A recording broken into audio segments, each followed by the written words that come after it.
কুরআনুল কারীমর 4 নম্বর পারা সূরা নিসা নামে পৃথিবীর সমস্ত নারী জাতির সম্বোধন করে আল্লাহ রাব্বুল আলামিন বলেন,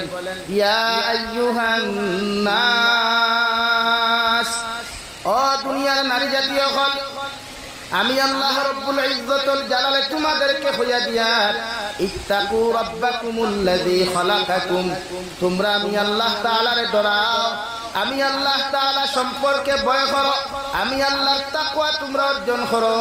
কেন আমি আল্লাহ তাআলারে ডরাইতাই? আল্লাহ তার বড়ত্ব, আল্লাহ তার শক্তি বুঝাইতে গিয়া, আল্লাহ তার ক্যাপাসিটি বুঝাইতে গিয়া, আল্লাহ তার বড়ত্ব বুঝাইতে গিয়া বলেন, আল্লাযী খালাকাকুম মিন নাফসিন ওয়াহিদা, আমি তো ও জাত, আমি তো ও সত্তা, আমি তো ও রবে রবে গোটা পৃথিবীর মানব মণ্ডলীরে, গোটা পৃথিবীর মানব সভ্যতারে, জাতি ধর্ম বর্ণ নির্বিশেষে পৃথিবীর প্রত্যেকটা মানব সম্প্রদায়ের